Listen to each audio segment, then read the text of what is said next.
Hello, good morning students. This video is for standard 8 subject GK. In this video lecture we will study our chapter number 33 and others. Name of the chapter is our nervous system. तो हमारी nervous system है human body में, उसके regarding यहाँ पे आपको कुछ question answers दिए हैं, तो वो आपको अटेम्प्ट करने हैं। First of all nervous system क्या होती है इसके बारे में हमें थोड़ा सा एक्सप्लेनेशन दिया गया है। The nervous system in the sensory and control apparatus of our body. ये क्या है, हमारी बॉडी का एक सेंसरी एंड कंट्रोल, जो पूरी बॉडी को कंट्रोल करने वाला, और सेंसरी अपार्टस यानी कि एक ऑर्गन है, मतलब कि एक सिस्टम है। It is a complex information processing system that consist of a network of nerve cells. तो नर्व सेल्स जो कंट्रोल और सेंसरी इन दोनों वर्क के लिए रिस्पॉन्सिबल है, तो ये उसका एक नेटवर्क है जहाँ पे क्या होता है, इंफॉर्मेशन प्रोसेस होती है। Brain is the most complex as well as important part of the nervous system. तो नर्वस सिस्टम का इम्पॉर्टेंट पार्ट कौन है, ब्रेन, और दूसरा कि वो बहुत ही कॉम्प्लेक्स भी है क्योंकि उसमें बहुत सारे अलग अलग पार्ट्स है और उसकी जो प्रोसेस है वो भी कॉम्प्लेक्स है। तो फर्स्ट है question, name the two main parts of the nervous system. यानी नर्वस सिस्टम के टू मेन पार्ट्स कौन कौन से हैं। तो first is central nervous system and second is peripheral nervous system. Now second question, which part of the nervous system contains the brain and the spinal cord। तो कौन से nervous system का part brain और spinal cord को contain करता है, तो वो है central nervous system। Third, which portion of the nervous system is located within the skull। यानी skull है, उसमें कौन सा nervous system का portion located है, तो वो है brain. Which part of the brain is the biggest and makes up 85% of its weight. यानी ब्रेन का कौन सा पार्ट सबसे बड़ा है और उसका जो टोटल वेट होता है उसमें 85% उसका ही वेट होता है, तो वो है सेरेब्रम। सेरेब्रम ये उसका एक पार्ट है। Which part lies at the back of the brain and is responsible for movement, coordination and balance. यानी कि ब्रेन का जो दूसरा पार्ट जो किसके लिए रिस्पॉन्सिबल है, मूवमेंट, कोऑर्डिनेशन एंड बैलेंस के लिए, तो वो है सेरेबेलम। तो ये दोनों ब्रेन के पार्ट्स हैं। Then which part of the brain lines beneath the cerebrum and in front of the cerebellum and controls activity like breathing and sleep.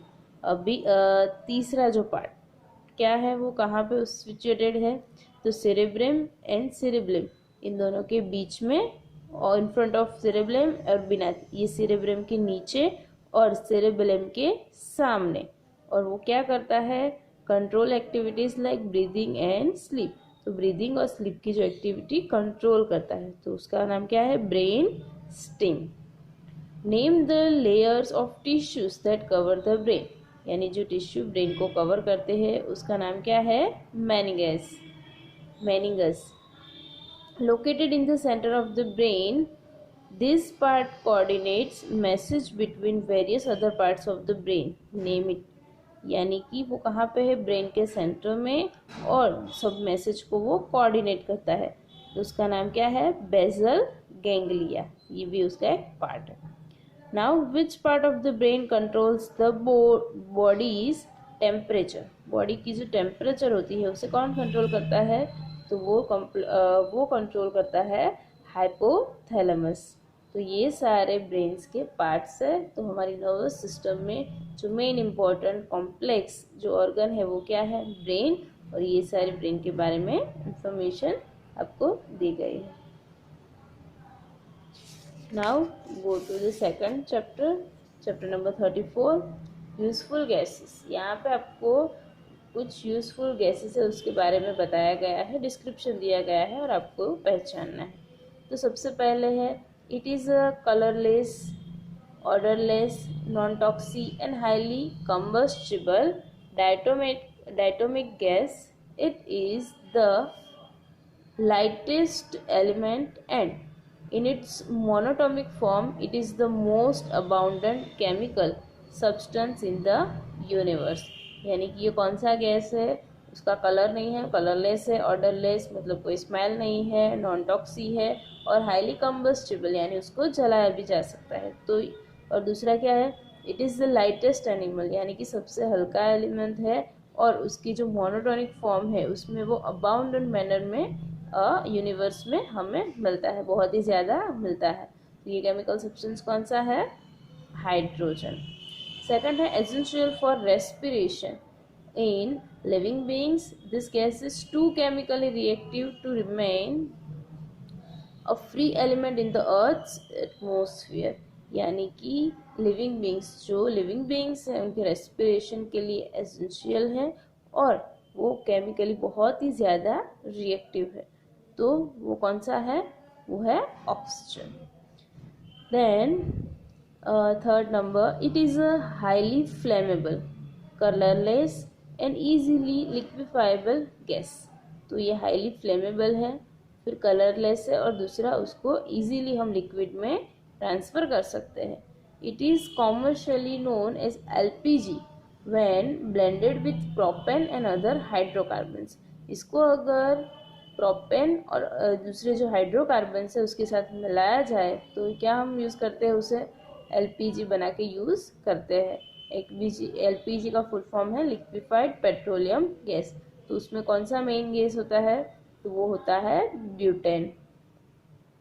Fourth number है, it is a compound of carbon and oxygen atoms, यानी carbon और oxygen मिलके बनते हैं। Green plants use this gas during photosynthesis. तो green plants है उसको photosynthesis में यूज़ करते हैं। It is used in food oil and chemical industries, यानी ये कहाँ पे यूज़ होता है, food oil and chemical industry में भी यूज़ होता है। तो ये कौन सा गैस है, carbon dioxide. Then fifth number पे है, this gas is the largest constituent in the earth's atmosphere. It's present in every living being on our planet, यानी कि बहुत ही ज़्यादा मात्रा में ये पूरे अर्थ के एटमोसफियर में है, और सारे जितने भी लिविंग बीइंग प्लेनेट पे है उन सब में ये होता है। तो वो है नाइट्रोजन गैस। 6 नंबर पे है, this gas has very low reactivity. It is used in flash lamps, bubble chambers etcetera. It is also used as propellant in spacecraft that use ion propulsion, यानी कि ये उसकी जो रिएक्टिविटी है बहुत ही लो है। वो फ्लैश लैम्प्स, बबल चैम्बर्स में यूज़ होता है, और प्रोपेलेंट एज ए प्रोपेलेंट कहाँ पे यूज़ होता है, स्पेसक्राफ्ट में भी यूज़ होता है। तो ये कौन सा है, शैनॉन। ये कौन सा गैस है, शैनॉन। फिर है 7th नंबर पे, a colourless and odourless gas. It is produce from biological waste materials in rural India and use for cooking and other domestic purposes. तो ये क्या है, कलरलेस और ऑर्डरलेस गैस है, और कहाँ से प्रोड्यूस होता है, तो जो बायोलॉजिकल वेस्ट मटेरियल होती है उसमें से ये प्रोड्यूस होता है, जो रूरल एरिया में।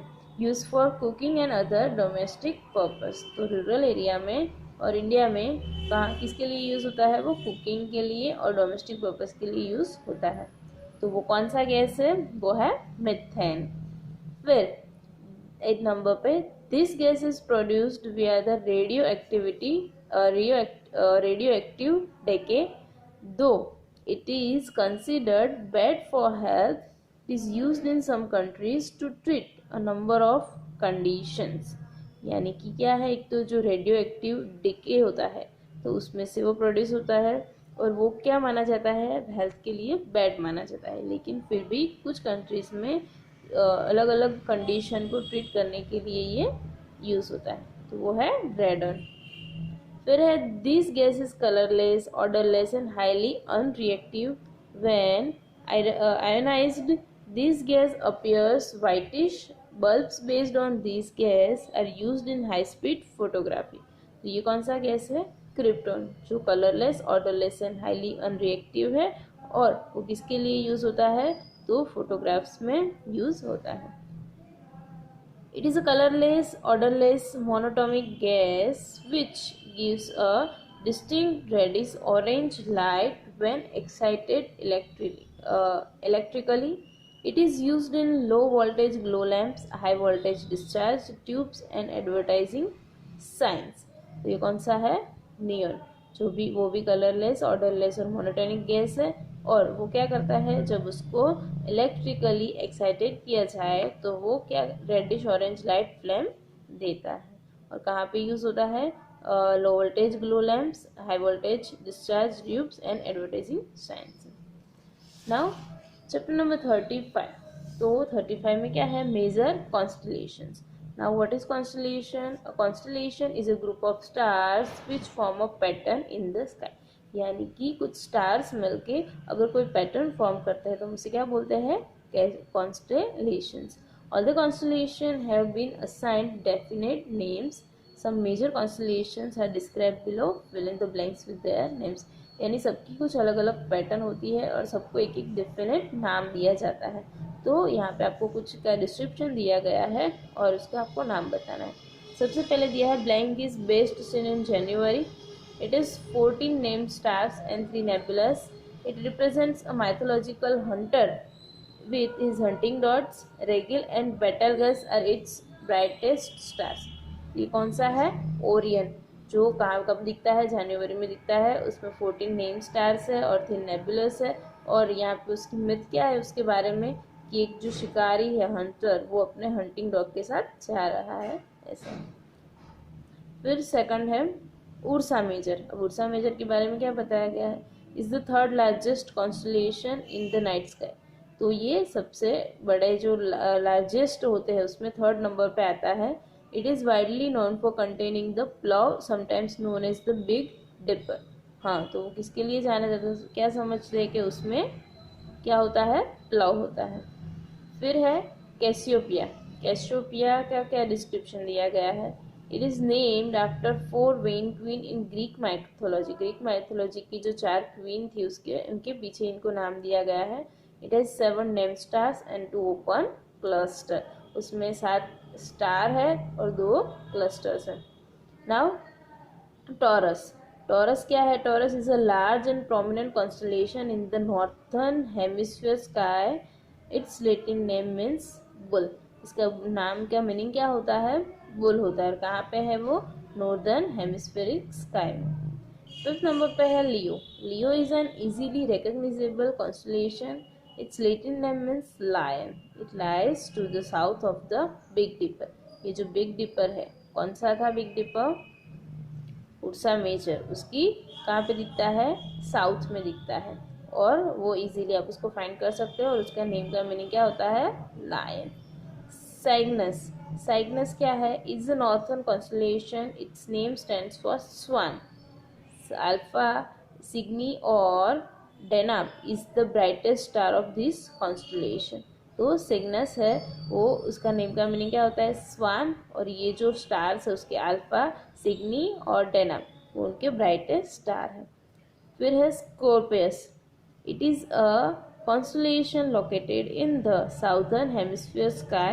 Alpha Scorpii और Antares is the brightest stars of the constellation. ये कहाँ पे है? साउदर्न हेमिस्फीयर स्काई में है। और अल्फा स्कोपी और एंटरस ये दोनों इसके ब्राइटेस्ट स्टार है।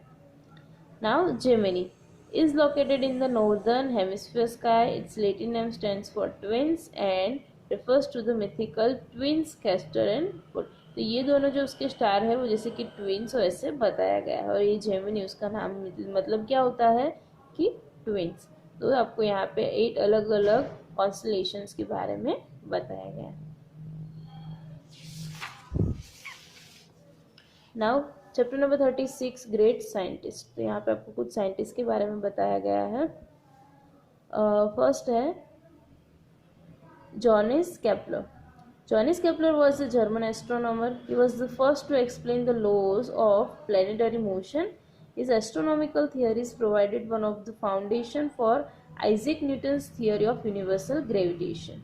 तो ये जो है जिनका नाम है जॉनिस केपलर, वो कौन थे? जर्मन एस्ट्रोनॉमर थे।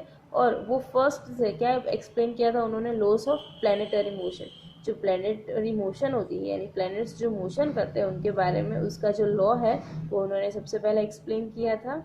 और उनकी जो एस्ट्रोनॉमिक थियरी है किस में हेल्प की, provide one of the foundation.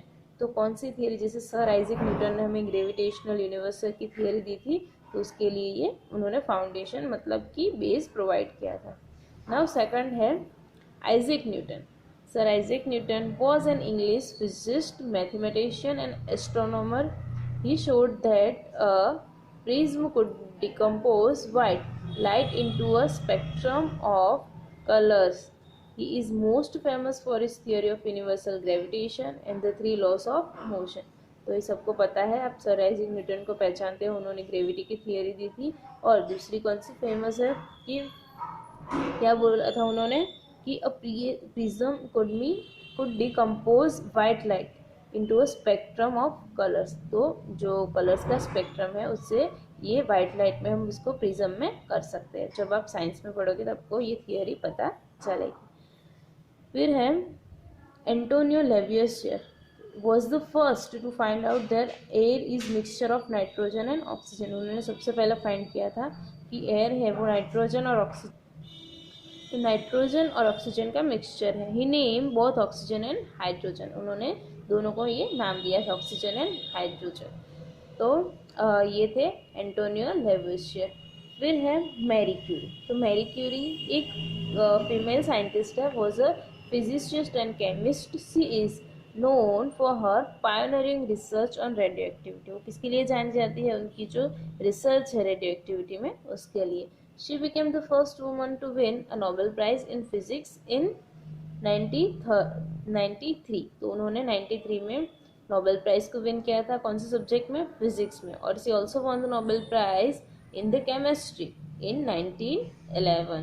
तो दोनों बार उसको नोबेल प्राइज मिला था। Now match the following scientist with their subjects. तो उनको ये साइंटिस्ट को उनके सबके सब्जेक्ट के साथ मैच करना है।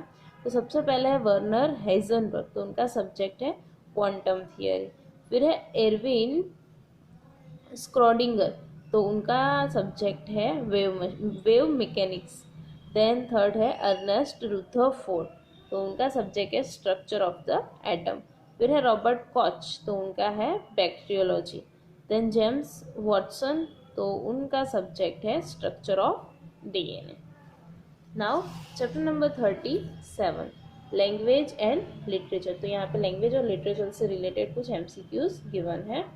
फर्स्ट है इन विच स्क्रिप्ट इज हिंदू रिटन, यानी कि इज हिंदी रिटन, यानी कि हिंदी में रिटन की गई कौन सी स्क्रिप्ट है, तो ये है देवनागरी स्क्रिप्ट। फिर है इन विच स्क्रिप्ट इज हिंदी रिटन, यानी हिंदी है वो कौन सी स्क्रिप्ट में रिटन रहता है, तो देवनागरी। फिर what does Urdu literally mean, what does Urdu literally mean, Urdu literally में उसका मीनिंग क्या होता है, तो उसका मीनिंग होता है कैंप लैंग्वेज। देन थर्ड है which is the earliest written Sanskrit document. सबसे पहले से संस्कृत डॉक्यूमेंट लिखा गया था वो कौन सा है, the inscription. Then fourth question है the Bhagavad Gita consist of how many chapters. तो भगवद गीता में कितने चैप्टर्स होते हैं, तो उसमें है 18 chapters. Then fifth number परीक्ष Guru is regarded the first Hindi novel, who is the author. इसके ऑथर कौन है, उसके ऑथर है श्री नवास दास। फिर है सिक्स नंबर पे in which year Rabindranath Tagore was given Nobel Prize for literature. Rabindra Tagore को लिटरेचर के लिए नोबेल प्राइज कौन सी ईयर में दिया गया है, तो उनको दिया गया 1913 में। फिर है identify the author of the well known novel coolie.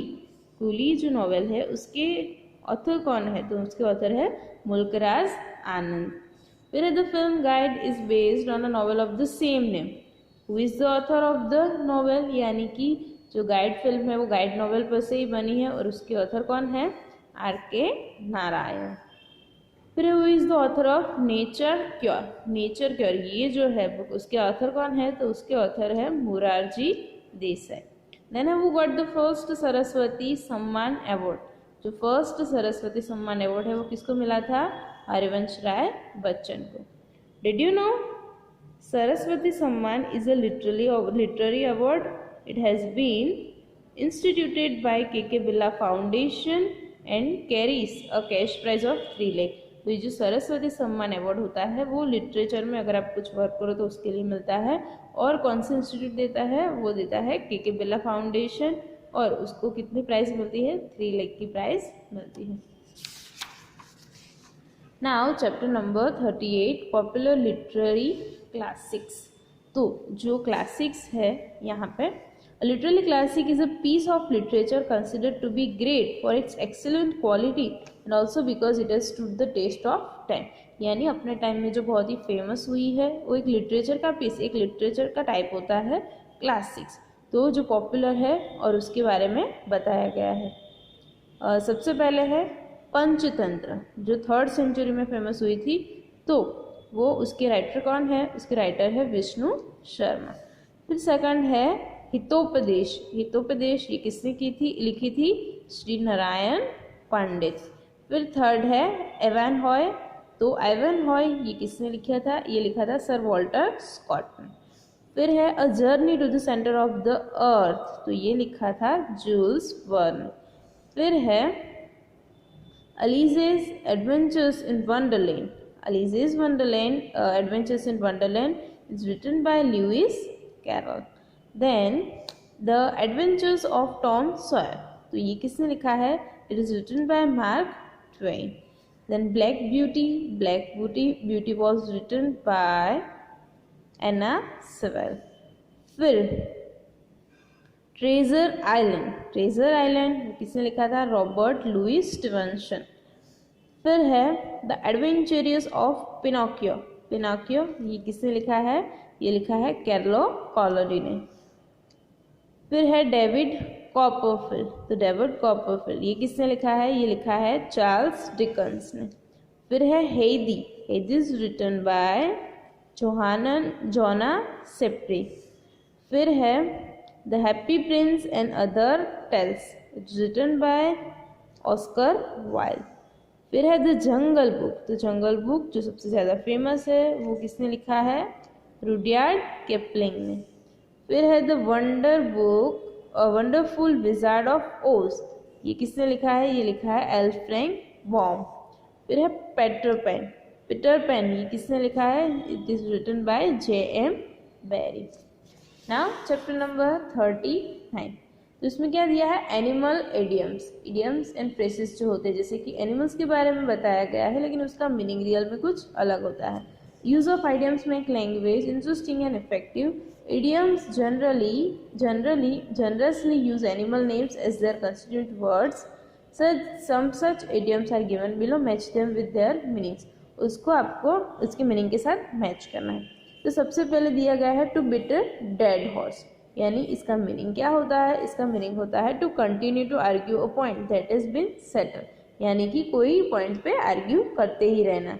फिर है अ कैश काउ।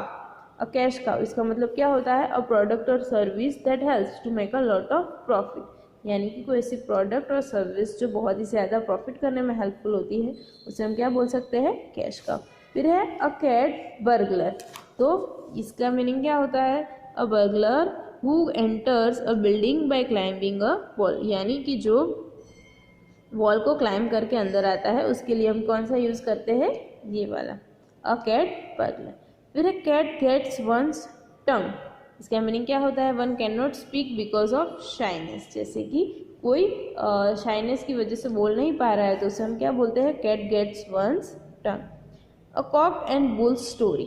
अब देखो इसका मीनिंग क्या है? A cock and bull story इसका मीनिंग है an interesting but false story produced as an excuse. कोई स्टोरी अगर आप बना के दिखाओ, मतलब कि जो फॉल्स है लेकिन इंटरेस्टिंग है, तो उसे हम क्या बोलते हैं? Kock and bull story. फिर है कॉपीकैट। कॉपीकैट जो नॉर्मली हम सब यूज करते हैं, अ person who copies another persons work, जो किसी की कॉपी करता है वो क्या कहा जाता है? उसे कॉपीकैट। फिर टू क्राई वुल्फ इसका मीनिंग होता है to raise a false alarm, यानी कि गलत अगर हम अलार्म लगाए, मतलब कि सबको डराए, तो वो क्या होता है? To cry wolf. फिर to have a whale of a time, तो उसका मीनिंग होता है to have a very good time. जैसे वेल बहुत ही ज़्यादा बड़ी होती है वैसे ही गुड टाइम होता है। टू प्ले पॉजम तो इसका मीनिंग होता है to pretend to be asleep और डेड, यानी कि जैसे कि आप सो रहे हो या मर चुके हो ऐसा प्रिटेंड करना, तो उसे क्या बोला जाता है, टू प्ले पॉसम। फिर टू हाउंड समवन, तो इसका मीनिंग होता है टू हाउंड समवन, इसका मीनिंग होता है टू हैरेस समवन और टू परस्यू और चेस समवन, इसको परेशान करना या तो उसके पीछे पड़ जाना, तो उसे हम क्या बोलते हैं, टू हाउंड। फिर है a kangaroo court, kangaroo court उसका मीनिंग क्या होता है, illegal court set up by a group of people to settle a dispute among themselves, यानी अपने बीच में जो भी डिस्प्यूट हुई है उसको सुलझाने के लिए कोई कोर्ट बनाए जो इलीगल होती है, उसे हम क्या बोलते हैं, kangaroo court. A leopard can't change it's sports, तो लेपर्ड अपने स्पोर्ट्स को चेंज नहीं कर सकता, इसका मीनिंग क्या होता है, इसके कहने का मीनिंग ये होता है one can not change one's basic human nature, अपना कोई ह्यूमन नेचर है बेसिक, वो उसे चेंज नहीं कर सकता है। अ लोन वॉल्फ, तो इसका मीनिंग होता है a person who prefers to spend time alone, यानी कि अपने अकेले जो पर्सन अकेले टाइम स्पेंड करना चाहता है उसे हम क्या बोलते हैं, अलोन वुल्फ। फिर टू स्मेल अ रेड, तो इसका मीनिंग होता है to be suspicious of someone और समथिंग, यानी कि जैसे रेड को स्मेल करके पता चल जाता है वैसे ही कोई पर्सन है उसको किसी के बारे में या किसी थिंग के बारे में पता चल जाता है, तो वो क्या होता है, टू बी सस्पिशियस। फिर अ वाइट एलिफेंट, तो वाइट एलिफेंट उसका मीनिंग होता है something not useful and costing a lot of money to maintain, तो कुछ ऐसी चीज़ जो यूजफुल नहीं है पर वो उसको मेंटेन करने में बहुत ही ज़्यादा मनी लगते हैं। चैप्टर नंबर 40 फेमस कोटेशंस, यानी जो कोटेशन दिए हैं और ये कोटेशन किसने दिए तो उसके बारे में यहाँ पे बताया गया, यहाँ पे आपको कुछ फेमस कोटेशंस दिए गए हैं। तो फर्स्ट है always forgive your enemies nothing annoys them so much, यानी अपने जो दुश्मन है उनको माफ़ कर दो, उससे ज़्यादा उनको कोई भी चीज़ हैरान मतलब एनॉय नहीं करेगी। ये किसने बोला है, ये बोला है ऑस्कर वाइल्ड ने। तो सेकंड है we are what we repeatedly do excellence then is not an act but a habit, अगर हम कोई भी चीज़ है उसको एक्सीलेंस को रिपीटेडली करें तो वो क्या बन जाती है, वो हमारा एक्ट नहीं बल्कि हमारी हैबिट बन जाती है, तो ये बोला था एरिस्टोटल ने। तो थर्ड है the person who reads too much and uses his brain too little will fall into lazy habits of thinking, यानी कि बहुत सी ज़्यादा पढ़ता है लेकिन अपना दिमाग है वो बहुत ही कम चलाता है, तो उसको कैसी आदत पड़ जाएगी, लेजी हैबिट्स ऑफ थिंकिंग की, तो ये बोला है अल्बर्ट आइंस्टाइन ने। The weak can never forgive, forgiveness is the attributes of the strong, यानी कि जो पर्सन वीक होते हैं वो कभी भी किसी को फॉरगिव नहीं कर सकते, जो माफ़ी देनी होती है वो बहुत ही स्ट्रॉन्ग लोगों का काम है, तो ये बोला था महात्मा गांधी ने।